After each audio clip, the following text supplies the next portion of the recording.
Rain poured heavily that night, drowning the silence of the lonely street. Daniel, a 38-year-old single father, stood by the window of his modest home, staring at the storm outside. Life had been cruel to him since his wife passed away 2 years ago. He was left with his 8-year-old daughter, Lily, the light that kept his world from turning completely dark. Between his construction job and late-night shifts at the convenience store, Daniel barely slept. But every morning when Lily hugged him before school, it felt worth it. He was exhausted, but he was surviving. That night, as the wind howled through the cracks of his old house, Daniel heard a faint knock on the door. At first, he thought it was the storm playing tricks. But then came another, this time weaker, trembling, desperate. He hesitated for a moment, grabbed a flashlight and opened the door slightly. There, shivering under the rain, stood a young girl, drenched, cold and terrified. Her clothes clung to her skin, her face pale, and eyes filled with tears that seemed to hold 1,000 stories. "Please, I'm sorry for disturbing you," she said, her voice barely audible. "I don't have anywhere else to go." Daniel's first instinct was caution. In today's world, trusting strangers wasn't easy. But something about her shaking hands, the bruises on her wrist, the way her eyes darted as if expecting someone to come after her, made him step aside. "Come in," he said quietly. "You're soaking wet." She hesitated for a second before stepping in. The warmth of the room made her shiver harder, her teeth clattering. Daniel grabbed a towel and an old hoodie from the couch and handed it to her. "Here, dry yourself," he said gently. "You can sit by the heater." The girl nodded, whispering, "Thank you." After a few moments of silence, Daniel asked softly, "What's your name?" "Emily," she replied, her voice trembling. "I just turned 18. Yesterday." He poured her a cup of tea and sat across from her, studying her quietly. "Emily," he repeated, "you said you don't have anywhere to go. What happened?" Emily took a deep breath, her hands gripping the mug tightly. "My stepfather. He tried to hurt me. My mom didn't believe me, so I ran. I've been walking for hours." Her voice cracked as she spoke, and tears filled her eyes. Daniel's heart clenched. He had seen pain, but this was raw, human suffering. "You don't have to talk about it now," he said softly. "You can stay here tonight. Tomorrow we'll figure something out." She looked at him, startled. "You'd let a stranger stay in your house?" He smiled faintly. "I've been a stranger to kindness before. Someone once helped me when I had nothing. I'm just returning the favor." Upstairs, Lily's small voice called out, "Daddy? Who's here?" Daniel turned. "It's okay, sweetheart. Go back to bed." But Lily's curiosity brought her down the stairs anyway, rubbing her sleepy eyes. When she saw Emily, she smiled shyly. "Hi, I'm Lily." Emily smiled weakly. "Hi, Lily, I'm Emily." Within minutes, the tension began to fade.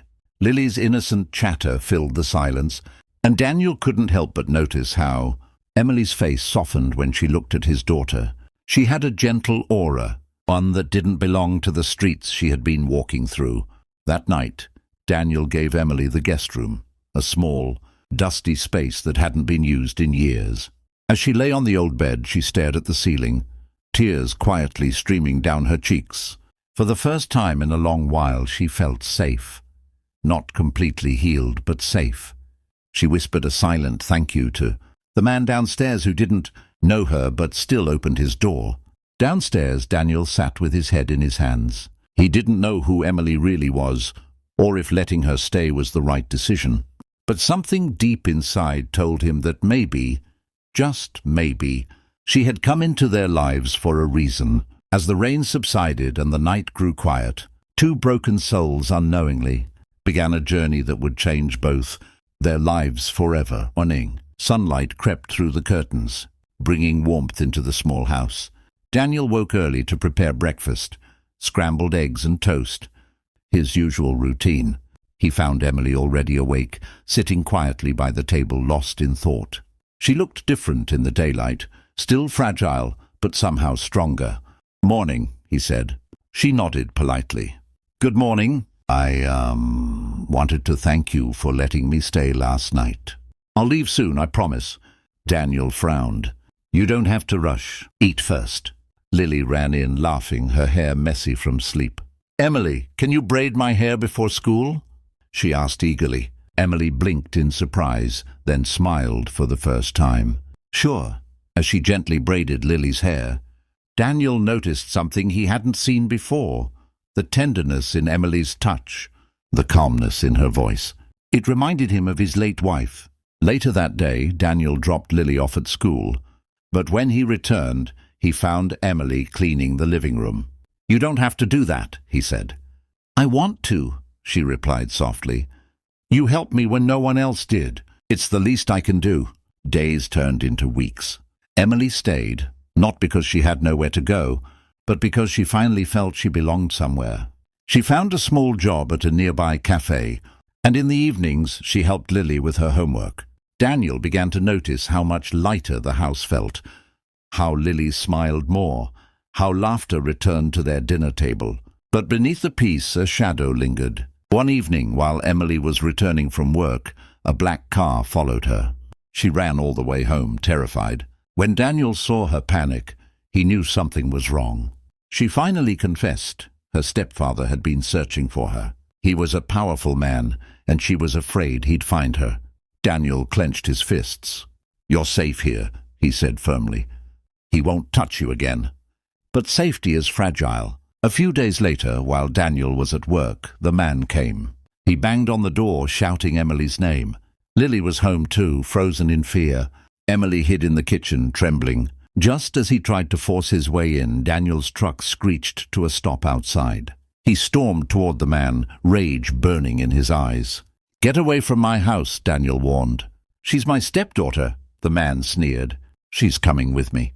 Daniel stood his ground. Not if she doesn't want to. You lost that right when you hurt her. The man lunged, but Daniel pushed him back. Neighbors began to gather. The man, realizing he was being watched, spat curses and drove away. Emily collapsed in tears. Daniel held her, assuring her it was over.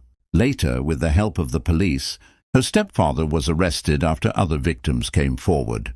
For the first time, Emily could breathe freely. Months passed, and Emily blossomed into someone unrecognizable, confident, smiling, alive. She enrolled in community college and started volunteering at a local shelter, helping other girls who had suffered like she once did. Daniel watched her proudly, realizing she had brought something back into his home that had been missing for years: hope.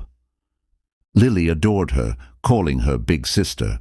And one evening, as they all sat watching the sunset from the porch, Emily turned to Daniel and said quietly, You saved me. Daniel smiled. No, Emily, you saved us. You brought life back into this house. Tears filled her eyes as she whispered, You gave me a family when I thought I didn't deserve one. And as the wind rustled the trees and the sky burned gold, it was clear they weren't just people brought together by chance. They were proof that broken people could heal each other, that kindness could rebuild what life had shattered.